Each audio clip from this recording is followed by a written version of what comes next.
You've had Wendy's Nugs dipped in sauce, but have you had them covered in sauce? Wendy's new Saucy Nugs take the crispy and spicy nugs you love and turn them up to 11. Choose between flavors like buffalo, honey barbecue, and garlic parm. Also the hot versions of all those. Highly recommend. Or if you're a real heat seeker, try the spicy ghost pepper. I dare you. It's 7 delicious ways to try the nugs you already love. Pick a flavor, grab some extra napkins, and prepare to nug like you have never nugged before. For a whole new way to nug, it's got to be Wendy's at participating U.S. Wendy's.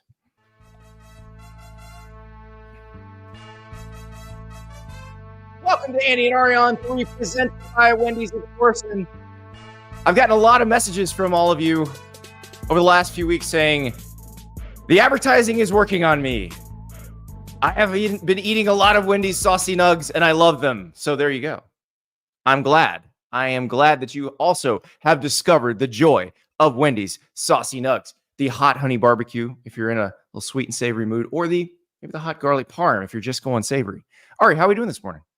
I'm doing really well. A little bit sad that the season is going by as quickly as it is, but love Monday. Love getting amped up for the next week, and excited to see your perfect face. It's good to see you. I hope you had a good birthday, Andy. For those who don't know, Andy and my daughter share a birthday, so September 29th is a very special day in my heart. So happy to be here with you and hope you had a good day.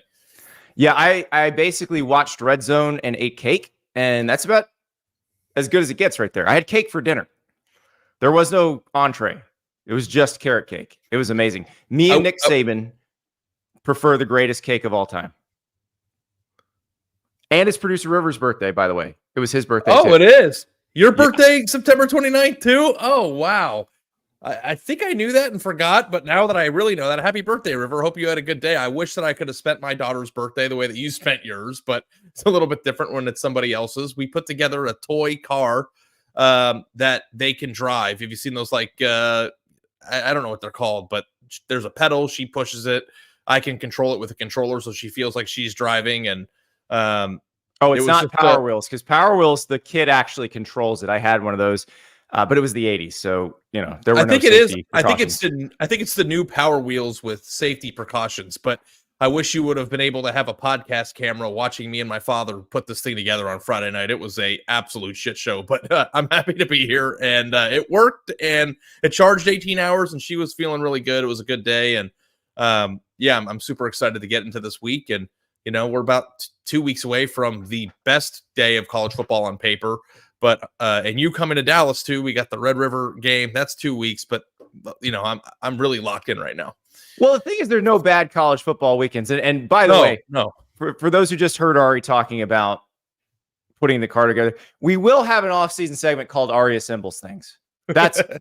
We're definitely going to do that in the off-season. But we were in the thick of the season right now.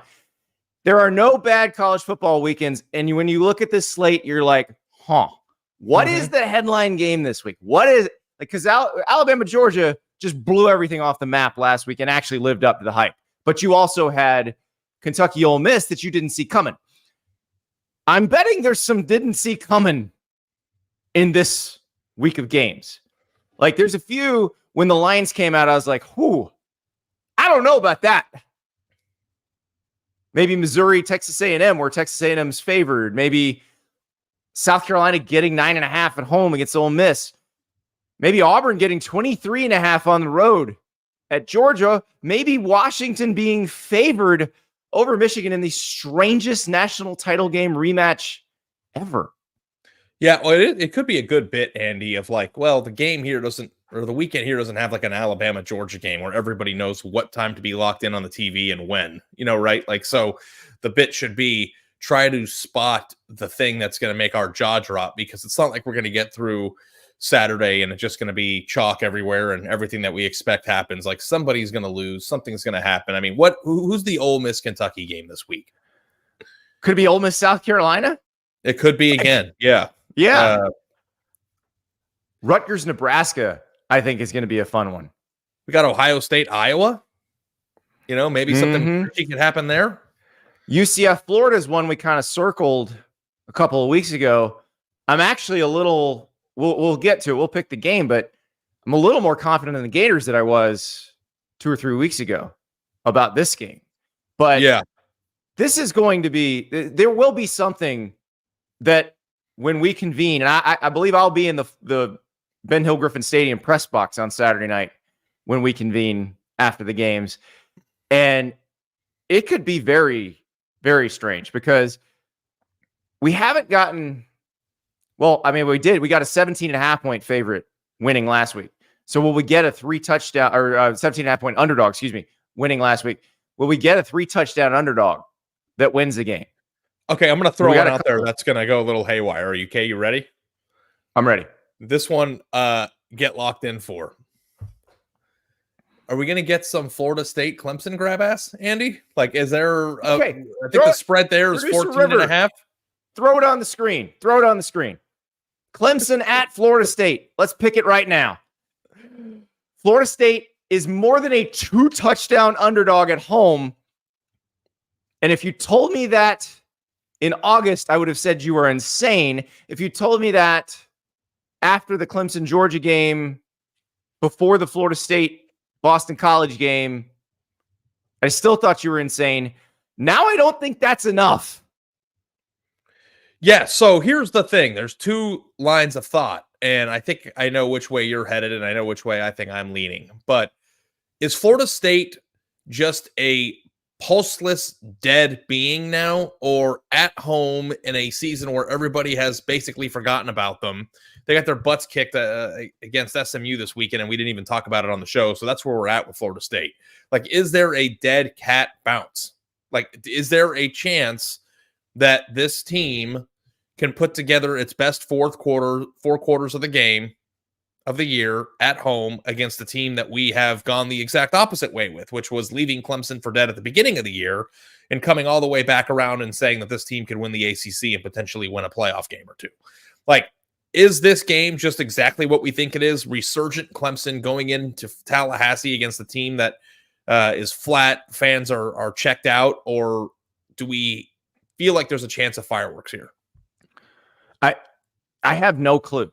I have no idea. Look, the last 10 years of ACC play have told us that Clemson gets everybody's best shot in the ACC. And Florida State, not an elite ACC team this year. So they are in the category of the team that would play its best game against Clemson.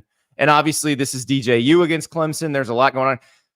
I think it's going to be DJU. He hit his hand on something in the game at SMU. That's why he got replaced by Brock Glenn. It probably was performance related too. But what we saw of Brock Glenn in that SMU game was pretty ugly too, which I think tells us why DJU is still Florida State's starting quarterback, or has still been Florida State's starting quarterback. It doesn't feel like they think Luke Kromenhoek is ready, the freshman from Georgia. I don't know what they do. Like, DJU ain't it and hasn't been it since he's been there. Does he suddenly morph into, like, I will say, the best DJU has ever played in college, the single best game he's ever had, was in Tallahassee, playing for Clemson against Florida State 2 years ago. That's the best game he's ever played in college.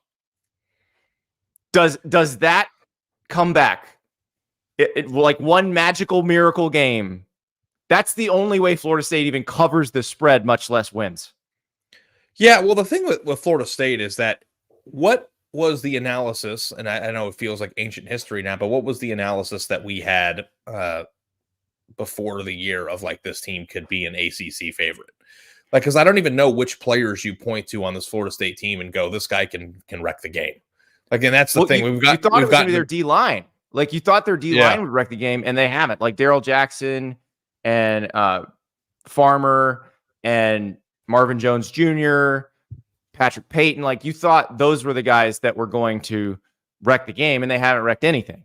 So that's the part. And look, I don't foresee them doing that against a suddenly very confident Cade Klubnik either. Yeah. Because Clemson's figured out a way to move him around, use that mobility. He's very fast. Like, he is. Did we know he was this fast? Did anybody know he was this? Somebody had to know he was this fast, but he's very fast. And they figured out how to use that. Yeah. My gut feeling here is that Clemson is going to cover the spread, right? But maybe the beauty of this whole grab ass scenario is that you're not supposed to be able to predict it, because like I'm trying to come up with a scenario here where like, what does it look like if Florida State is down by a score or winning in the third quarter? Like, what does that look like? Is that turnovers from Clemson? Is that their defensive line playing really well? Is a DJU turning into something that I'm tired of waiting for him to turn into? Like, I don't know if I'm even want to play that game of like, it can DJU be DJU. It's like, I think DJU is who he is at this point. So, that's what makes college football chaotic. And maybe it's just the unpredictable, the unforeseeable happening that makes it so pretty. Yeah, and this is a week that's kind of designed for chaos. I don't know if we're getting the chaos in this game, because Florida State, like the one thing you say about Florida State is they've been really consistent, like consistently bad. The best game they've played was Cal, which I would say was a great defensive game for them, was not a particularly great offensive game for them. So I guess if the defense plays the way it did against Cal, perhaps the score is held down a bit. But again, this is going to be the best defense Florida State has played, and they've done nothing to show you that they can move the ball against a good defense. Not a single thing. So I'm going to take Clemson to cover here.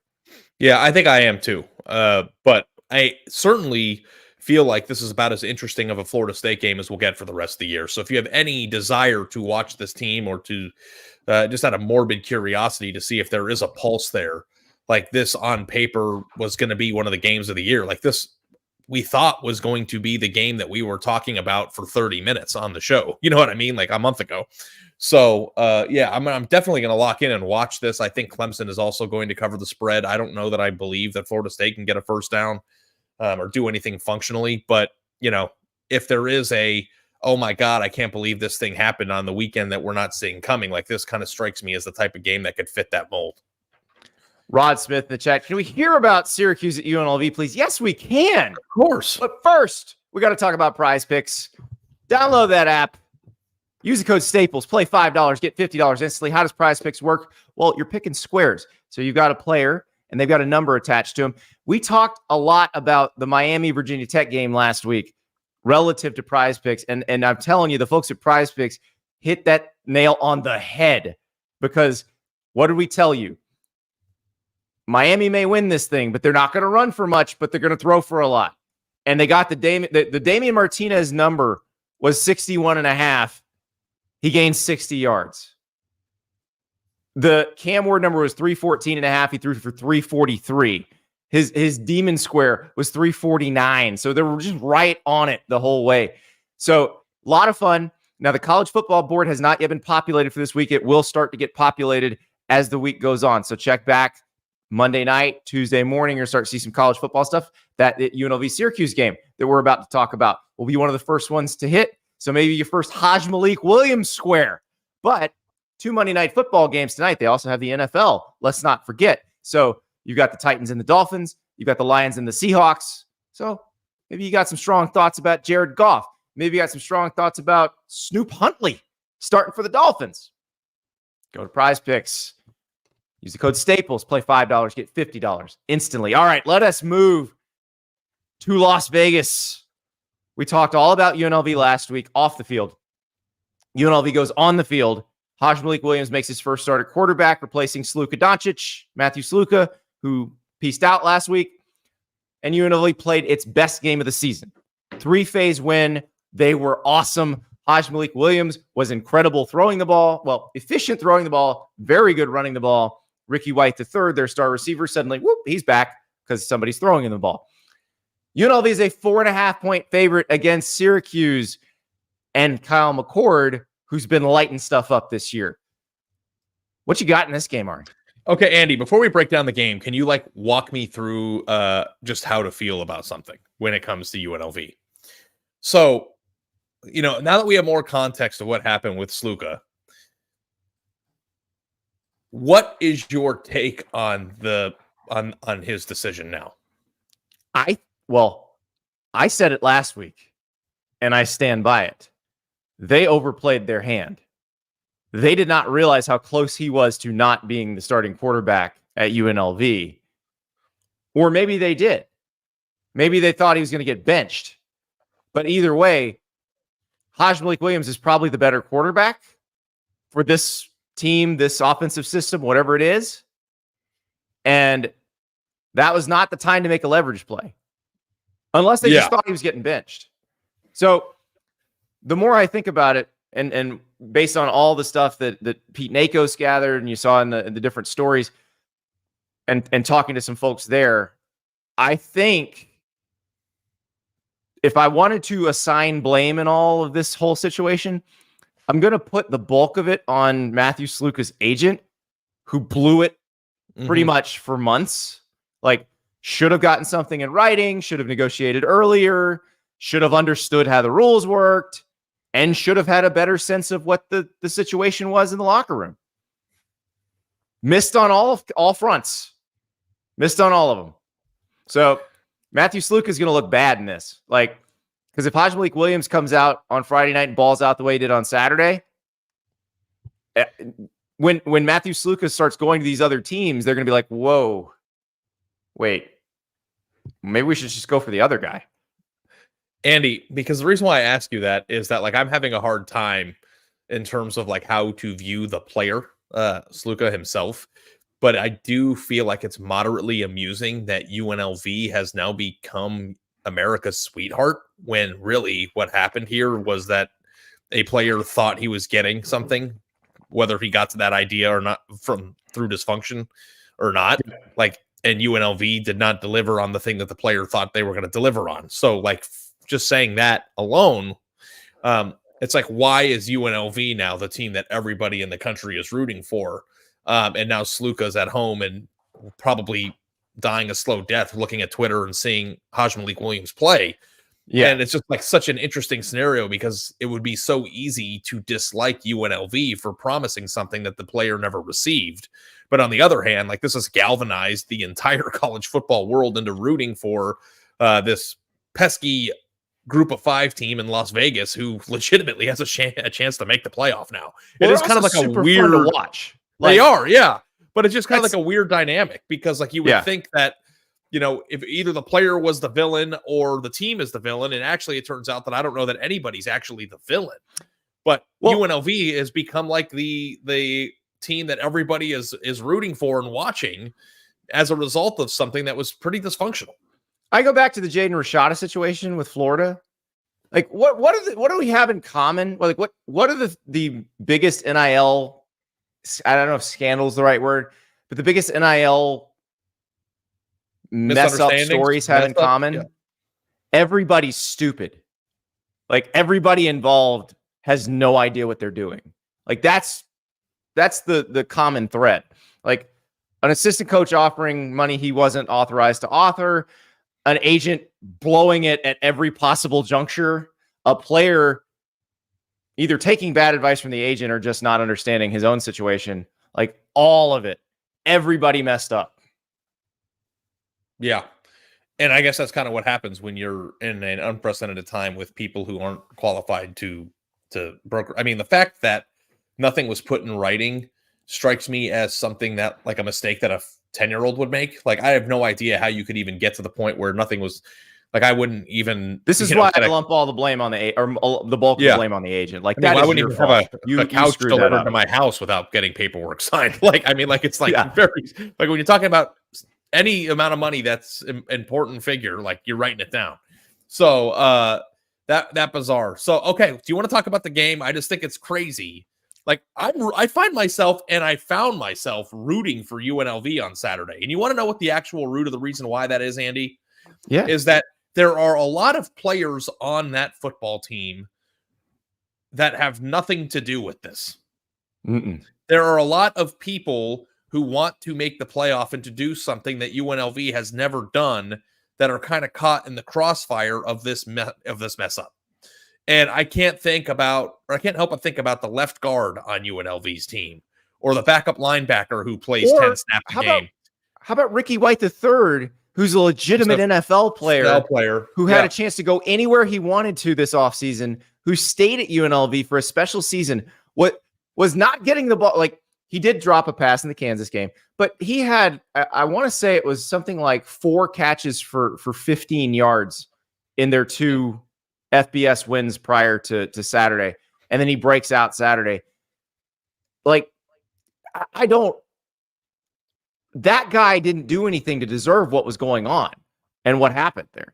And I can't help but feel bad for Matthew Sluka because, he probably is in a world of pain right now.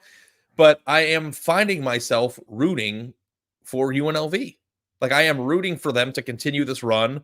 And I think it would be a really cool story at the end of the year to have a UNLV team represented that I think has never been ranked before, right? Didn't they say that this is the highest ranking they've ever had? And, yes, a community that I think has some good fans. Like, I don't know. I don't want Matthew Sluka to be in pain, but I also want the players who came to UNLV and returned to UNLV and believed and bought into UNLV that they could make a run in the G5 this year to be able to make that run. So, and the other thing too is that they are playing a team this weekend, Andy, that was also an American sweetheart, right? Like, people love Fran Brown.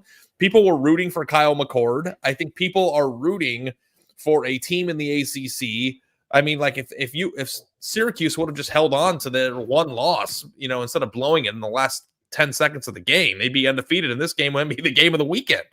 I mean, Barry Odom, on one hand, selling his team about making the playoff before the year started, having 2 P4 wins already, and then playing a third one in the first 5 weeks of the season undefeated is an amazing story. But what about Syracuse? They just flipped a commit from Florida too on Sunday. I don't know if you saw that, a top 250 player, I think. So, like, Fran Brown's got some things cooking up there as well. Yeah, now he needs to bracket Alec Manor if that ever happens again. I think that the shine came off a little bit when they left him single covered in crunch time, but that's okay. That's going to happen. First time head coach, first time coordinators, that happens. But yeah, Syracuse is one of the great stories of the year. Michael Brown in the chat, going back to the Sluka story, but aren't there rules against getting certain things, quote unquote, in writing when it comes to NIL? A lot of this is so murky, so complicated. It's actually not, Michael. See, I understand that you don't know because it's not your job to know, but Matthew Sluka's agent's job is to know that, yes, you can get things in writing even before you enroll because there was a big federal court case about it. And so, again, not your responsibility to know that. Very much his agent's responsibility to know that. So this game, I think, comes down to, we've talked about UNLV's offense a ton, the go-go offense and what Hajj Malik Williams can bring to it. But UNLV's defense has been very good this year. They're giving up 4.8 yards of play. It's kind of middle of it's like number 37 in the country, but they're very opportunistic. They had a pick 6 in this last game. They actually had a great special teams touchdown in the last game too, where they blocked a punt and returned it for a touchdown. So this is a very complete team. And I think so we get caught up in the offense because it's so fun to watch the Brendan Marion go-go offense, but Barry Odom's a really good defensive coach and they put a good defense on the field. And so the question is, can they slow down Kyle McCord, which we put up a comment in the chat, like, I can't believe I'm betting on Kyle McCord or I'm about to bet on Kyle McCord. But Kyle McCord's been lighting it up this year, Ari. Yeah. I think this is kind of a prove-it game for both teams. And honestly, I think I'm comfortable saying that it's one of the top 3 teams or games that, have teams that are most interesting to me this week because, UNLV has been a fixture in the bubble watch and in bracketology the last few weeks. They've been the center of one of the biggest NIL stories that we've seen in the past few months. And they're actually really, really good and have an NFL receiver, like you pointed out. So I'm not sure that we're ready to give up on Syracuse yet, right? Like they've had a pretty good year so far. And had they not had one weird defensive call that cost them a game, they'd be undefeated. So, I think this would be a quality win for UNLV in the continued march to being the highest ranked G5 champion. Like, this is an important game for them. Absolutely. It is very, very important. Great appetizer. By the way, also on Friday night, you got Michigan State, Oregon. Mm-hmm. We're not picking that one because it's another massive spread. And I think it's one of those that Oregon probably can cover. I don't expect that game. I'm saying it now. I don't expect that game to be all that interesting and watch it be the most interesting game of the weekend because Andy, one of those will be. It is Friday night, so you know what happens on Friday nights. Weird Miami, Virginia Tech. Great example. And we did not mention this game at all of like the grab ass game of the week, but like we're not picking it. I think Oregon's going to win by 100, right? I thought Miami was going to win by 100 last Friday. Like, it would not shock me if I am on a date with my wife on Friday, because that's what we're going to try to do this year, because I don't see her on Saturdays. And I'm looking down at the phone, and it's like, oh boy, Michigan State's winning in the third quarter. Like, are we past the Oregon scares me portion of the year? Like, are we into full Oregon Death Star mode? I think. But hey, Ari, first, bad pick show hosts. We do need to put our picks in for Syracuse UNLV. I believe UNLV is going to cover. Yeah, I think that UNLV has got this Angels in the outfield thing going right now, where it's just like everybody's rooting for them, everybody's pulling for them. They're feeling good. Also, too, some swaggy post-game comments after blowing out Fresno State on Saturday. Like, people are feeling themselves. I think that UNLV is going to cover the spread, too. All right.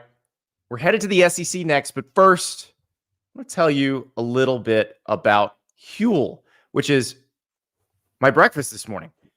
The world's #1 complete nutrition meal replacement drinks, the Huel Black Series. They've got the chocolate, they got the vanilla. I'm going chocolate this morning. Everything you need in one bottle, and you know exactly what you're putting in your body. You know exactly how many calories, you know exactly how much fat, exactly how many sugars. Everything you need, tons of vitamins, tons of minerals. They are scientifically designed to give you a perfect meal in a bottle. And I'm telling you, they're awesome, especially if you're really busy. You know, my wife grabs them heading out the door, takes it for her lunch for work. My son will slam one in the morning for breakfast. When you got a bunch going on, it's nice to know exactly what you're getting. So it's HUEL.com, 15% off your order with the promo code STAPLES, the world's #1 complete nutrition. Huel.com, that's HUEL.com. Use that code STAPLES for 15% off. Ari, let us now move to College Station, where Vegas has loved the Aggies all season. And they certainly love the Aggies now. So this spread, Missouri's going to Texas A&M. Texas A&M opened as a 1.5-point favorite. That moved to 2.5 on Sunday night, back to 1.5 on Monday morning. But at this point, I'm not surprised that A&M's favored, because Vegas has felt this way about A&M all year. They favored them against Notre Dame, favored them going to Florida, which obviously, I don't think Vegas knew what Florida was at that point. But how do we feel about this? Because Texas A&M gutted out a win against Arkansas. And I thought it was a good win. I thought it was a very good win against Arkansas. The last time we saw Missouri, they were getting pushed to overtime by Vanderbilt, but they have had a week off to kind of figure some things out. Yeah. Missouri was supposed to be a team that was competitive in the SEC this year, right? Like a team that you thought maybe in theory could have even pushed some people with their schedule to potentially make it to Atlanta, right? Like, I'm not overstating that, right? No. And then you watch the games on Saturday night, especially the Alabama-Georgia game. And then you compare it to what you've seen from Mizzou this year, and it looks like those two teams are playing a different sport. I think you can say that a lot about, games that you watch. Like, for instance, I saw, Notre Dame beat writers posting that same sentiment. Like, when you start talking about the top tier of college football and then you start comparing it to the second tier, a lot of times you feel that way. But, like, I don't know if I'm there with Mizzou yet. They've gotten some easy wins, but they struggled a little bit against Boston College when we were together. They almost lost to Vanderbilt in overtime. Like, going into Texas A&M, a team that feels really good about itself right now and might have found some things. Like, I don't know that this is a particularly advantageous spot for Mizzou at this point. Like, I think getting out of there with a win would be a massive win for them. And I don't know if I feel confident they're going to be able to do it. I know they've got Luther Burden. I know Brady Cook. I know their offense is pretty good.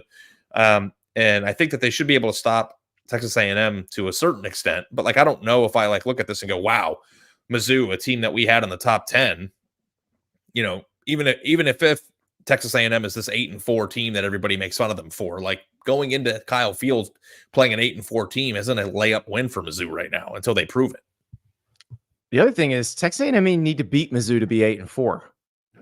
If you look at Texas A&M's schedule. So if Texas A&M's an 8-4 team, they might have to win this game to get there. So let's not forget that part of it. And Producer River, throw Mizzou's schedule back up on the screen because I want people to look at this. Mizzou has to win this game because Auburn, at Alabama, Oklahoma, at South Carolina, at Mississippi State, Arkansas. Like, at Mississippi State, I'm not that worried about. Everything else I would worry about. Every single other one of those games is losable for Missouri. So it's not going to be easy. And I think that's the part that we're now understanding. I think Ole Miss, Kentucky helped us understand that. It's not easy. There's no easy. But I think that to be good. Like, what you just said there is revelatory because that is by far the easiest SEC schedule. So if you're already, and if we're in week 5 or 6, we're going into week 6. God, we're going into week 6. And you think that Mizzou is going to struggle with a lot of the teams on their schedule. Like, we looked at that schedule before the year and thought Mizzou was unquestionably better than all the teams on their schedule, except Alabama and maybe Oklahoma. And like the context of those games has changed dramatically in terms of, you know, they could lose to Alabama and still make the SEC championship. And it's like, now are we like in the place where we are with Mizzou, where it's like, can they beat South Carolina? Like, is that where we are with this team? That's where we are. Well, because we're gonna get to Ole Miss, South Carolina in a few minutes, or maybe next. And are you sure Ole Miss can beat South Carolina? Well, Ole Miss has had a pretty horrific loss, and I don't think that Mizzou has done that yet. So, like, I don't know if They went to overtime with Vanderbilt. They did. And this is where we're at. So you think Mizzou and Ole Miss are in the same bucket of questionable right now? Yes, because they were in the same bucket the whole time, or at least we thought they were. Like, I know, but I think that they veered this weekend a little bit. One was off, and I mean, winning a clunker is not the same thing as losing to Kentucky, right? Like, we're not going to sit here and crown like Kentucky is the top 3 team in the SEC all of a sudden. Like, they lost to Kentucky Saturday. If a kick goes a different direction, they lose to Vanderbilt. Losing to Vanderbilt is worse than losing to Kentucky. But that extended the game. That wasn't a game-winning kick. Weren't they losing when they? Well, there were other plays in the game. It ended tied. There were other opportunities for Vandy to score points in regulation. So yeah, I don't know. I don't know if I'm as down on Mizzou as I am on Ole Miss. Although I think that Ole Miss is probably better than Mizzou with the pieces I find that interesting. The 3-point home loss to Kentucky and being tied with Vanderbilt at home at the end of regulation. I look at those as basically the same thing. Well, the thing I think is the reason why I feel differently is because I thought coming into the year that Ole Miss was much better than Mizzou. So the fall from grace, I think, was further for me than it would be for Mizzou. So I think a lot of the Mizzou could win the SEC or make the playoff discussion from me, Andy, was more predicated on the lack of challenges on its schedule. Like, if you want to talk about a time to go in on, you know, NIL and taking your shot at the window, like, this is every bit of a window for Mizzou as it was for Ole Miss. So, like, Ole Miss just went out and got more players. But, like, Ole Miss, to me, I thought it had a legitimate chance of potentially even winning the national title this year. Like, that's where I was with Ole Miss. I don't think I was ever there with Mizzou. Well, the good news for Mizzou, they're still undefeated. And if the Vandy game was the anomaly, as one of our folks in the chat suggested, then this will be fine. So I'm going to pick Mizzou here. I'm going to take, if you're going to give me points, I'm going to take Mizzou because I do think both these teams can run the ball. Nate Noel has been fantastic for Mizzou so far. He's averaging 6.4 yards a carry. Mm-hmm. We know with Marcel Harris starting at quarterback at Texas A&M, they're going to be very heavy on the ground. But Luther Burden is the one thing that Texas A&M does not have and may not have an answer for. So I'm going to go with Mizzou here. Yeah, and I think Mizzou might be able to drag them into the type of game that they were in with Notre Dame, right? And like Texas A&M has a long way to go, I think, before they can start to claim or be favored in situations where they win those tough, gutted out games in the fourth quarter. You know, like they've done a pretty good job in the time since they lost to Notre Dame. But do you feel like A&M is like above doing what A&M has typically done the last few years, which is play good, close games and then not close it. Like, I'm going to take Mizzou here too. I think Mizzou is a team that's explosive enough to put some points on the board. I think that they're going to give up some rushing yards. I think that A&M's a really tough physical team, and I think it's going to be a game in the third and fourth quarter, but I don't know that I trust Texas A&M to win those games yet. No. Now, it's a different administration. This is not a Jimbo team, but yeah, I'm taking Missouri here.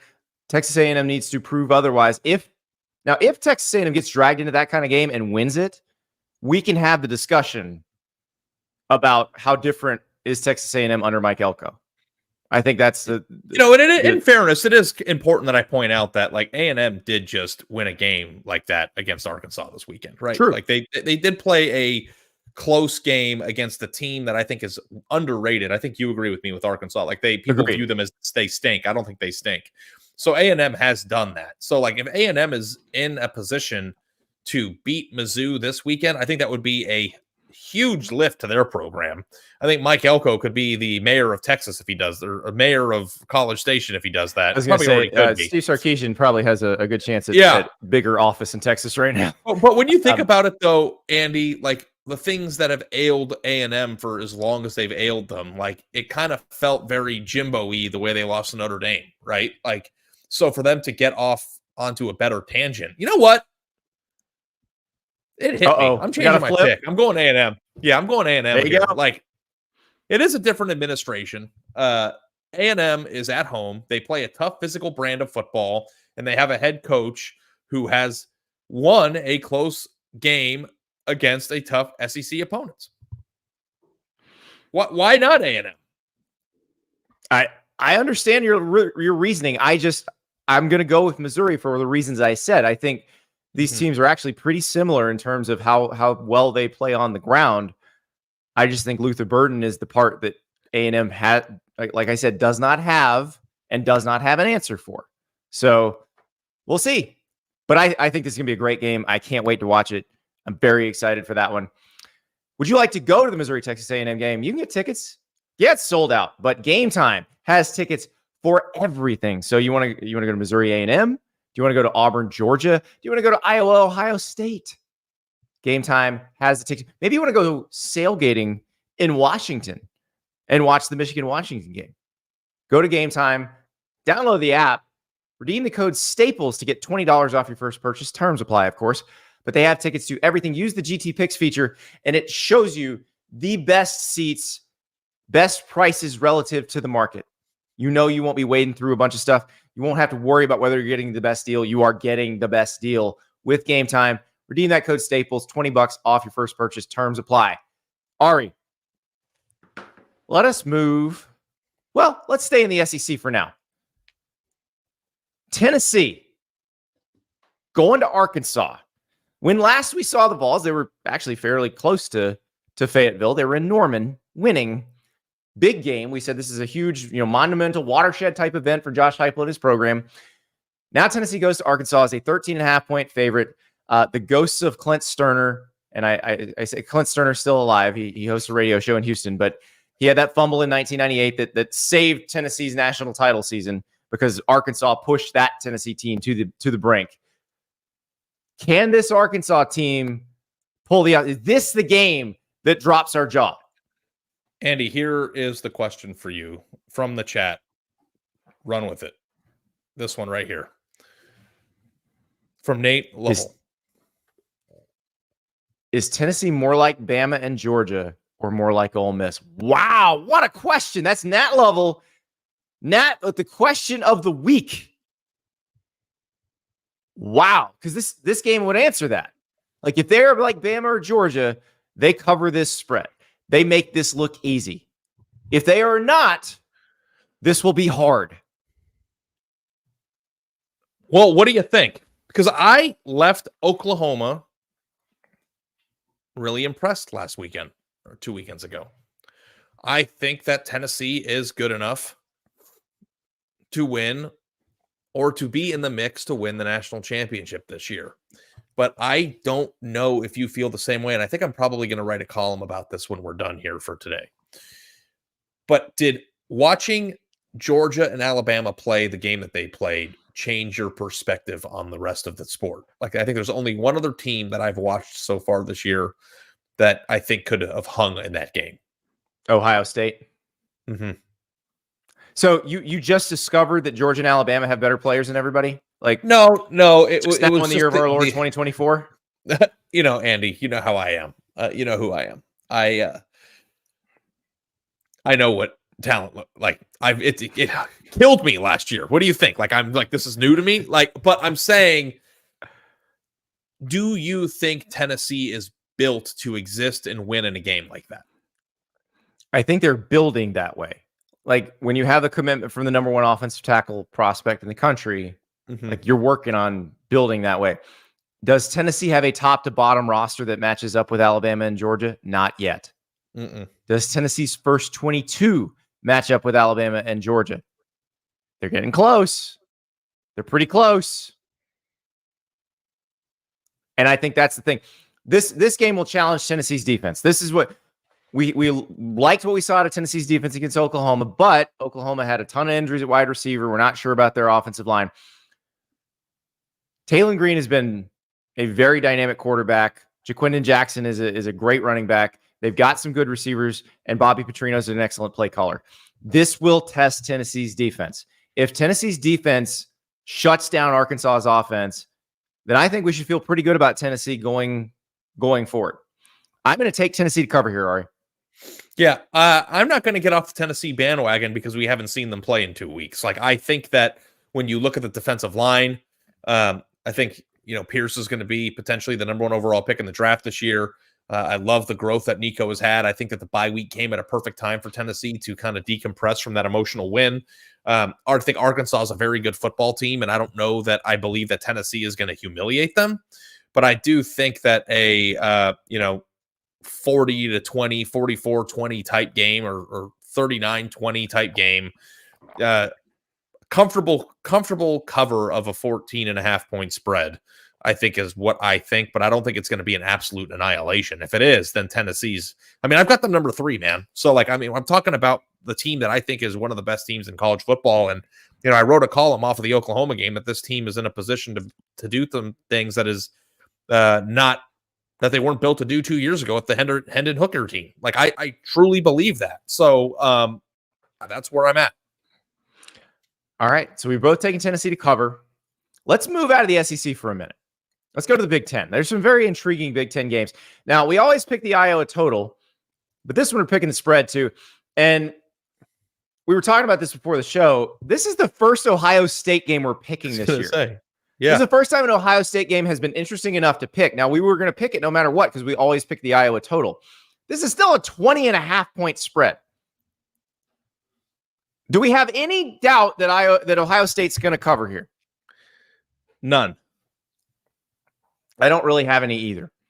Oh, I also think it is funny though that you brought that the Ohio State homer onto the podcast, and we've by and large basically ignored them for 6 weeks. So I'm happy to finally be able to flourish and reveal myself to you. Go Bucks! Right now, this is the thing with this game that I think is true, and you can save me from this, but I think even last year's Iowa team, there is a certain type of team that Iowa is built to contain. There's a certain type of team that Iowa is built to stop. It's called Minnesota. There's a certain type of team that Iowa is built to play position field position. It's called Illinois. And they look awesome, and it's fun to talk about, and all the things that you discover along the way with Iowa's football team. But the second they play a team that has athletes at a level that Ohio State has, they are not built to compete in that environment. So I think Iowa's offense is marginally better than it was a year ago. I don't think that they're built to face what I think might be the best defense in college football. And I don't think there's any possible way that they're going to be holding Ohio State to 21 points. So tell me what the pathway here looks like for Iowa keeping this game within 20. Long sustained Ohio State drives, if they can stop Ohio State from breaking off 70-yard touchdowns and making them earn every score, they don't turn the ball over, they punt well. I guess. But at a certain point, even in a close game in the first half, the dam is probably going to break here because it always does when they play these games. Yeah, here's the thing. Iowa's offense is better this year. Their defense is worse. Mm-hmm. It doesn't mean it's bad. It just means it's worse than the ultra elite level that it's been the last couple of years. So, yeah, I take Ohio State to cover. Iowa may score on them a little bit. Yeah, I'm going to take the over here. Ohio State has given up some defensive plays that make you scratch your head this year. But like, it's just not a, what was the last time these two teams played? In 2022 when they were, when Iowa's defense was still really, really good 2 years ago. Well, no, they played in the Big Ten championship game. Oh yeah, they did last year? Yeah. No, they didn't. Ohio State didn't play in the Big Ten championship game last year. They played Michigan last year. So they played Michigan. Years. I'm sorry. I forgot what year we're in. So you're right. Yeah. Andy was like, wait, 10 years of muscle memory's not gone yet? In the Big Ten championship game anymore. My bad.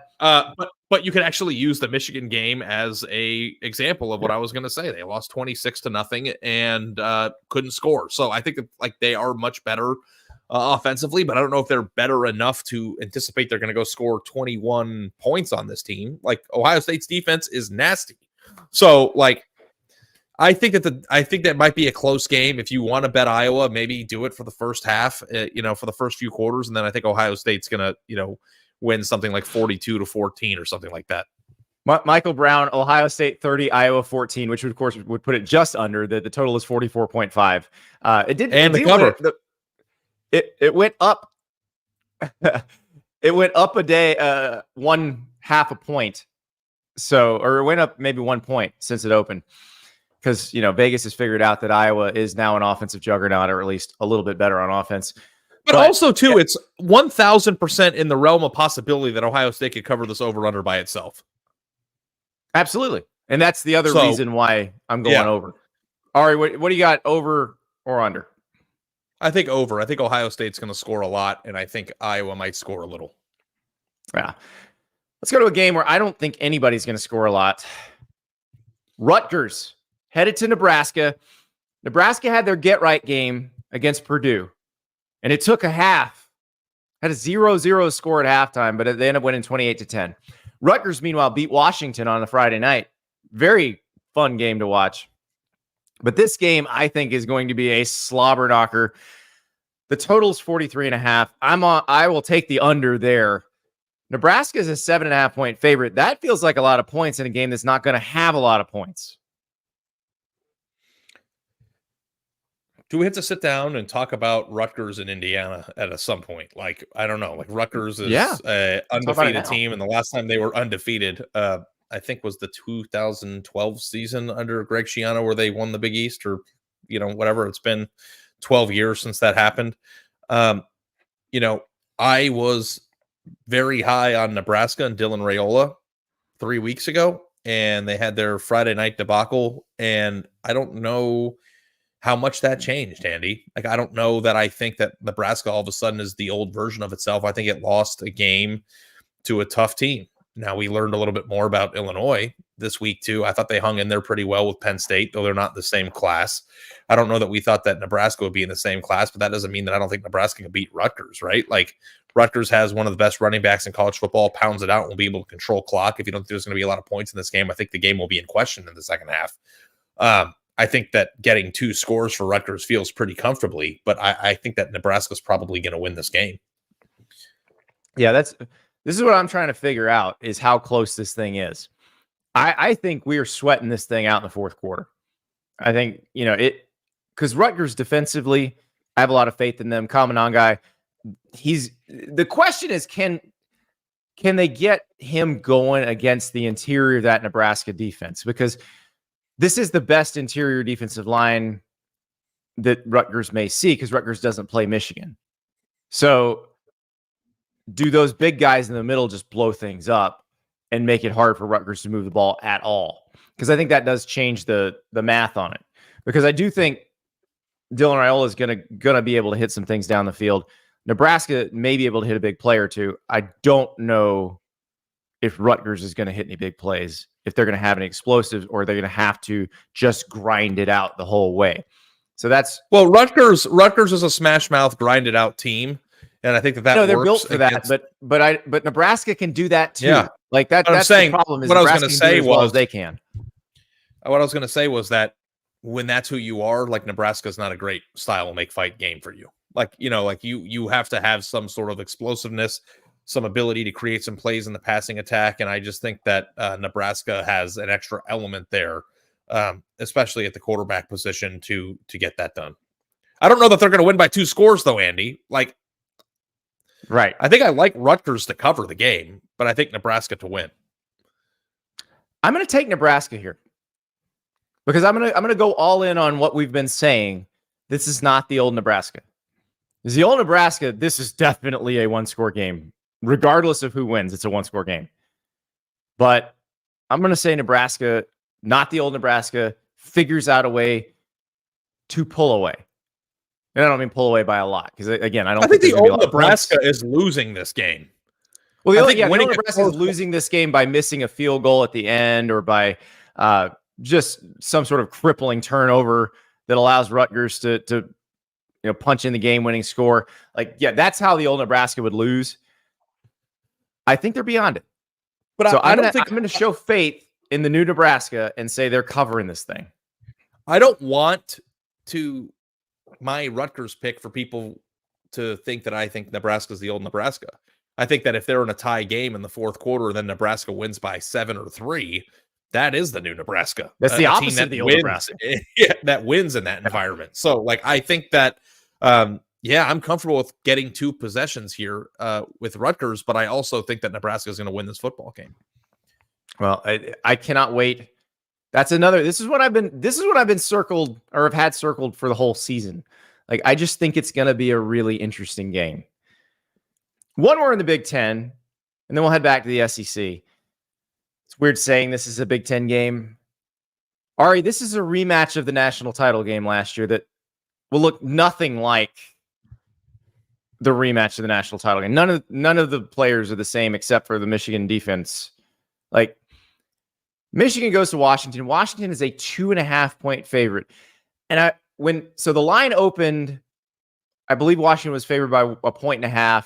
It went up to 2.5 on Monday morning. So I was trying to think, why is this? Because everything we've seen from Michigan so far suggests they should be able to beat Washington, given everything we've seen from Washington so far. And then I start thinking, this is a mostly NFL staff at Washington. Like, Steve Belichick's the defensive coordinator. If you bring a completely one-dimensional offense and put it in front of a bunch of former NFL coaches, I bet they diagnose it pretty well. Yeah, I think that's the exact way to look at this. Because, the other way, too, is that even if that's not the case, how long can you stay on the Michigan train before I know that the Michigan train is going to be derailed at some point. And I'm just trying to figure out when the time to get off the train would be. I picked Michigan to cover on Saturday, and I thought that was a stupid pick looking back at it, even though it looked like they were going to cover the entire game. I don't know that I'm going to stay on the train this week, Andy. And I went down hard with Washington on Friday night. I thought Washington would beat Rutgers, and they didn't.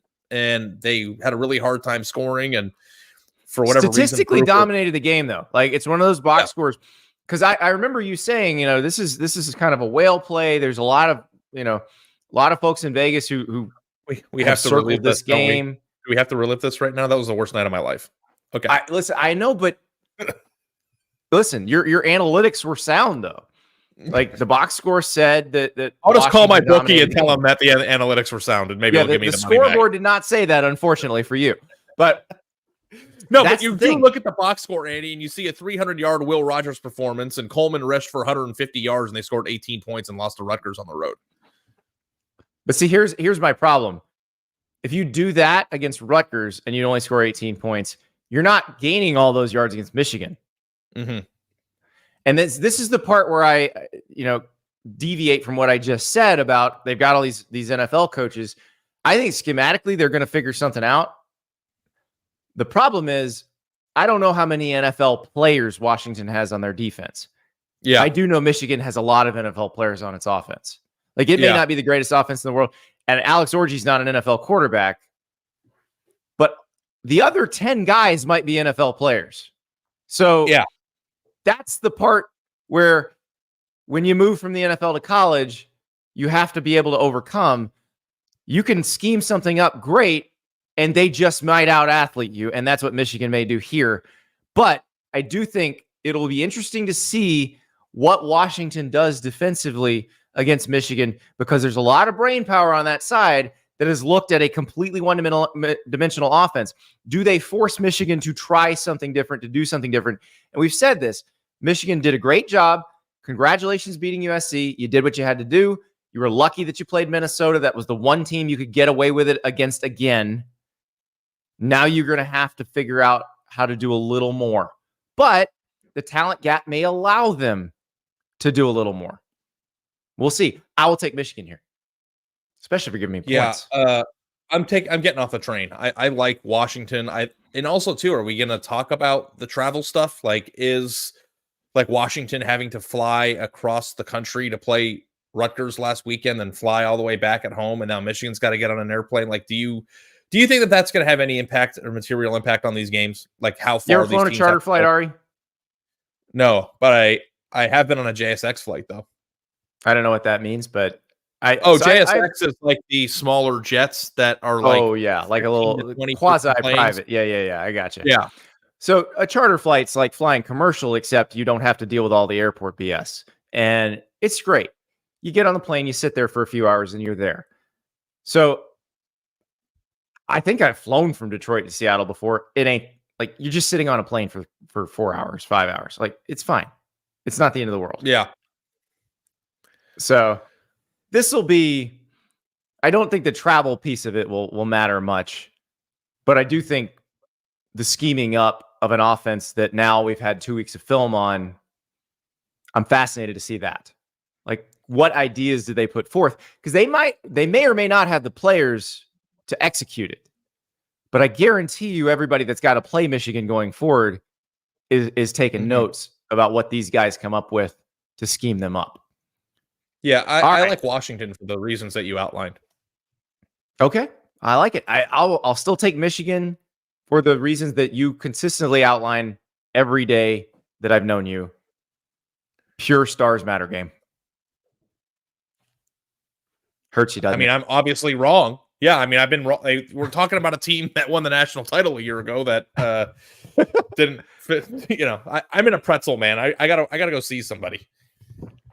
Well, let's put ourselves further into the pretzel, because I think this is a pretzel game right here that we're about to talk about. Ole Miss going to Columbia, South Carolina.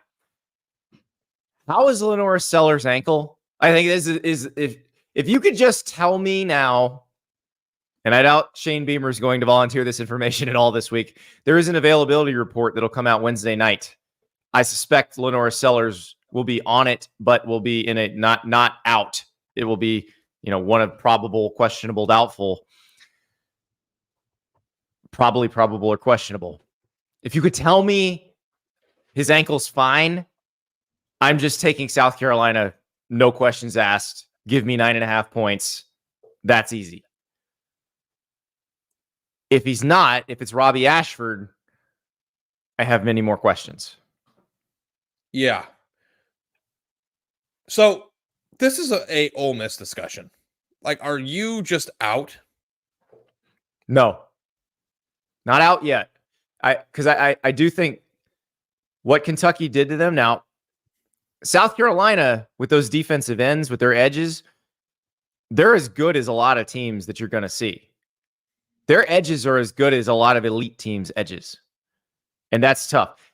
And this is another thing that makes me question this game, because Kentucky has something that nobody else has, and that's Deion Walker. And that made life very difficult for Ole Miss moving the ball on Saturday. Hardly any, nobody has it. There's no other Deion Walker in the country. Kenneth Grant and Mason Graham, probably the two best defensive tackles in the country, the Michigan guys. But Deion Walker is either 1C or, 2A. He is right up there with them.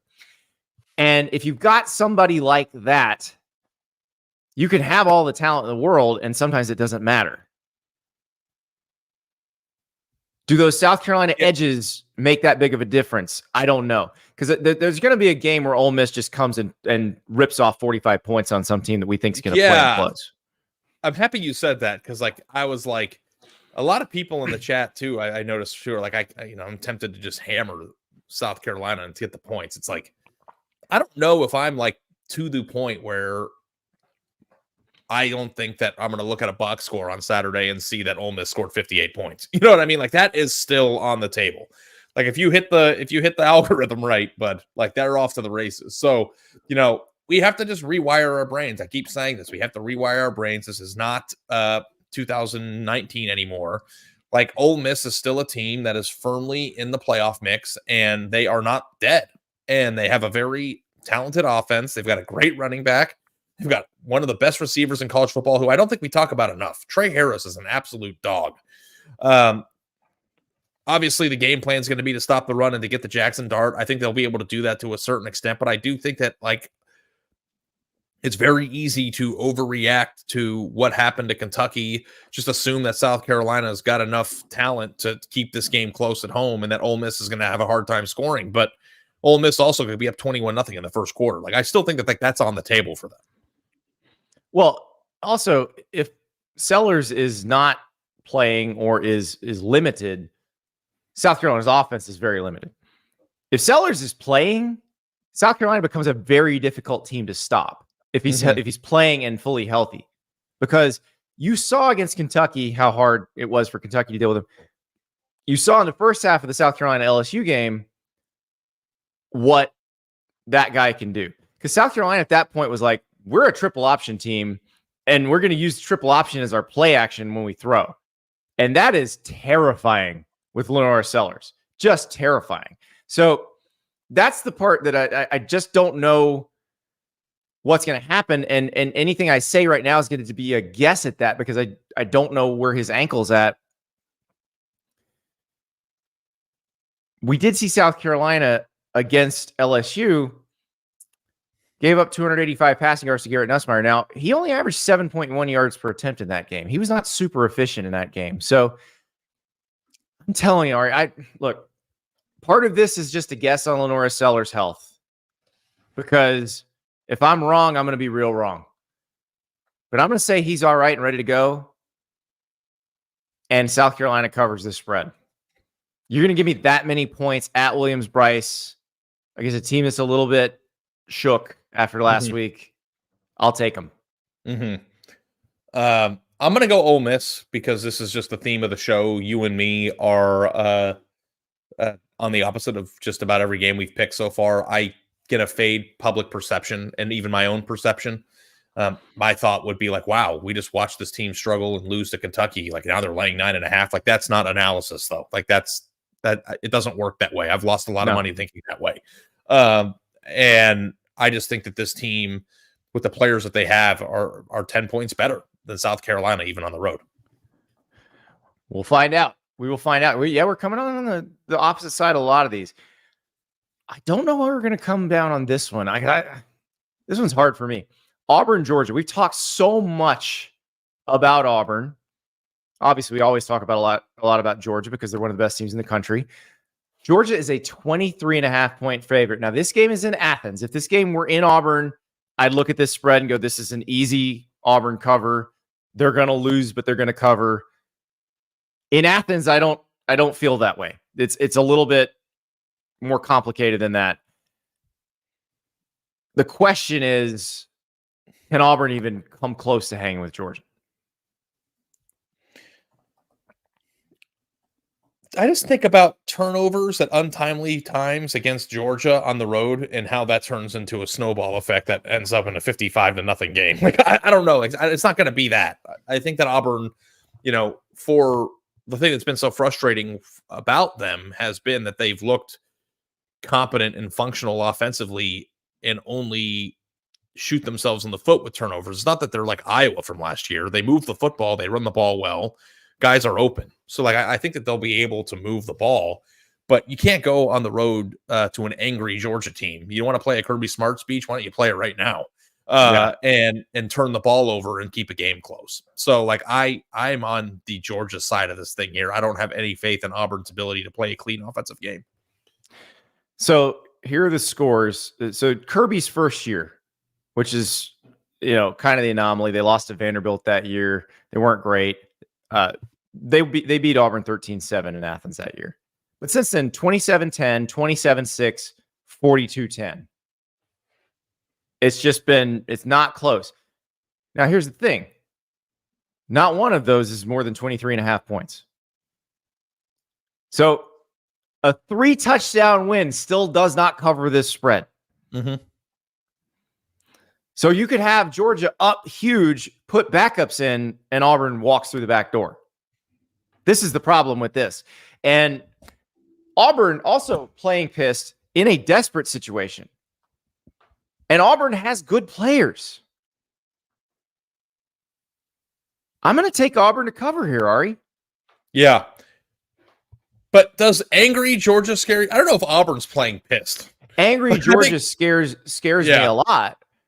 But I also have seen Kirby just sort of, once they get that lead, that's very comfortable, he does some stuff to build depth. Like he's thinking about the end of the season. He's not thinking about covering a spread. Yeah. He's like, I've got these guys that need to play because I may need them if somebody gets hurt later. So I'm going to get them some reps now because we're up 4 touchdowns. That's the part that I'm thinking about this in terms of not really even considering the possibility of Auburn winning the game. I'm just thinking about the number more than anything else. Now, Auburn played Georgia great last year. Scott Aldrich put this up in the chat, and I think that there's a big distinction here, and I think it's good. Is Auburn playing pissed or are they playing frustrated? I think playing frustrated is dangerous.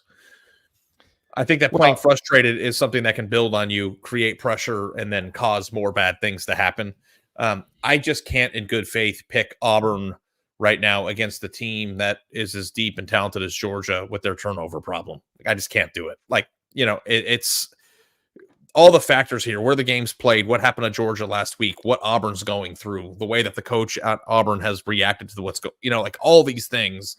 I just don't really love this spot. Now, I think that if Auburn were getting 24.5, I might feel a little bit differently because that's a huge score threshold in terms of the points. But I think that Georgia might just absolutely destroy them this weekend.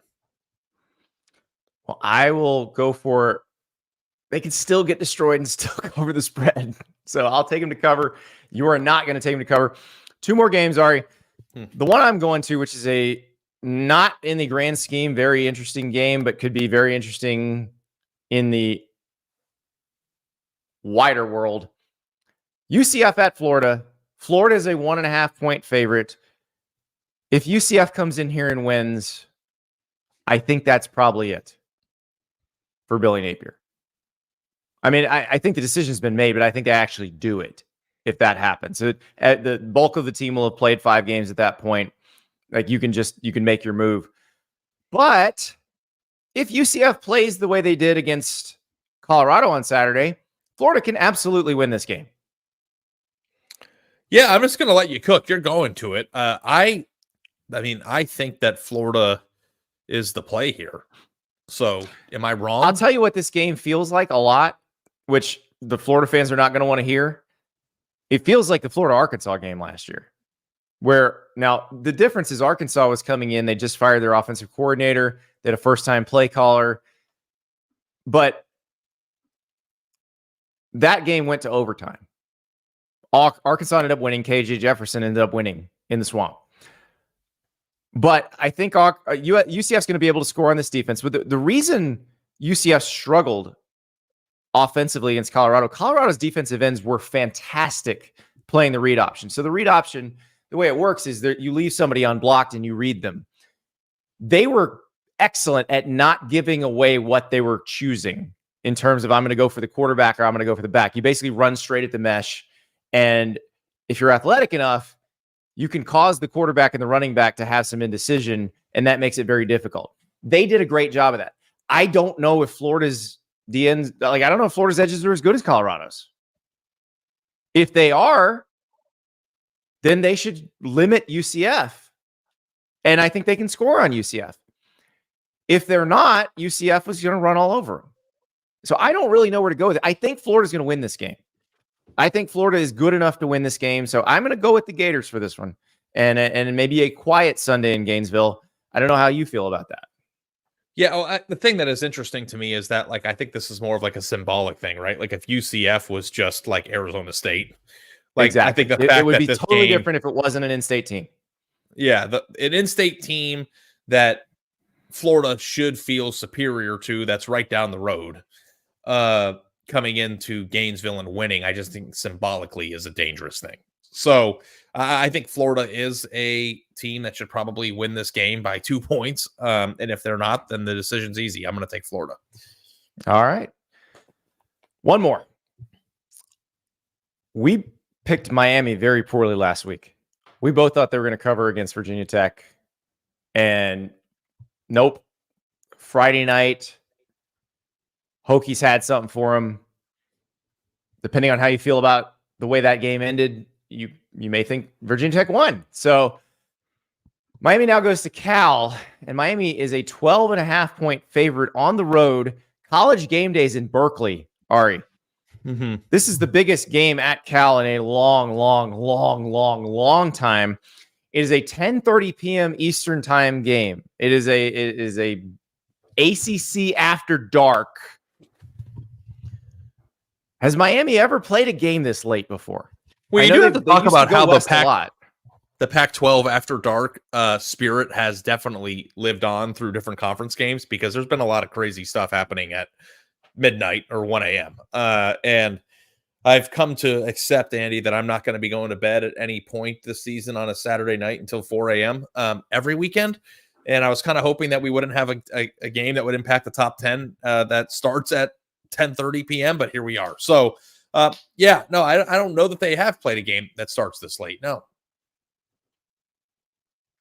So Scott Alder says, bring on the Berkeley protesters. I didn't think about that with game day. Like, wait, so there's a TV show where you want us to make signs and hold them up?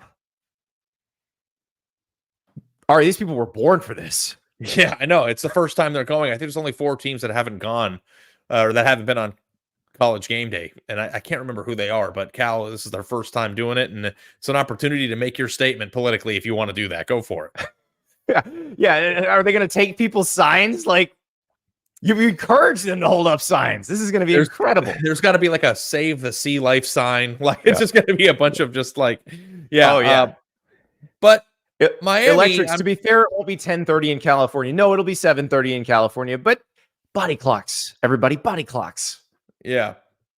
I think that Miami is still a team that is going to make the ACC championship. I don't know if I'm ready to just let the game on Friday night dictate or change how I feel about them. Cal has a big game, and I don't even know what a big game atmosphere looks like at Cal. The only time I went there, like, the stadium was either empty or dominated by the away team. It'll be interesting to see. But what is it that Cal brings to the table here that makes you think that Miami's going to struggle? Not much. Like, they run the ball well. Their defense is okay, but this team lost to Florida State. Like, and why is this a big game again? It's a big game because Cal has only lost once, and Miami's undefeated. And there's no other obvious huge game this week. But Cal also has only lost once in conference play and has only played once in conference play. Like, they won at Auburn. So you said this is a huge game for Cal. Like, I mean, why are people in Berkeley fired up about this? I don't know. It's early in the season. They haven't had chances to lose yet. But yeah, no, I think Miami is a much better football team from top to bottom. And we're talking about a team that just lost to Florida State. Like, what are we doing here? I also will take Miami to cover. That is Ari's way of saying Miami's going to cover the 12.5. I also will take Miami to cover. Ari, I don't know if we picked out the landmine this week. I'm kind of on high alert for Oregon, Michigan State. It just feels weird to me. I don't know. I'm on alert. And here's the thing about being on alert, Andy. If you're wrong and it's a blowout, it's not picking these things isn't supposed to be easy. I'm just trying to find a place where it's like, oh shit, here we go. Like, and I'm sure it'll present itself. I mean, hell, maybe it'll be this game. Cal Miami. I know the people in Berkeley are fired up right now for this team. High grab ass potential once again, ACC After Dark. We'll be talking during that game. Our Saturday night show will be taking place during that game. Of course, if something wild happens, then I'll have to wake we had that situation a few times on the old show where I had to call and wake you up. And we're like, we got to go back on. Yeah. And and I'd be texting you during the game, like, 5 minutes ago in the fourth quarter, you're up, right? And you'd be like, yep, I'm ready. I do know that if that happens, we have to do it. Like, if there is a reason to talk about Cal and Miami at 3 a.m, it has to be done. I did watch the Ohio State-Michigan State game, Nick. I did. I watched it. The reason why we're on alert is because it's supposed to be crazy. Like, that's the point. Yeah. So, if Oregon wins by 100, it's not a point that I think Oregon stinks. It's a point of, like, that is a place on Friday night. Like, that seems to be a spot where that sort of thing could happen. It's a strange situation. Ari, it's been a blast. Let's do this again tomorrow. Everybody will talk to you tomorrow at 9:30 a.m. Eastern Time here on the On3 Sports YouTube channel.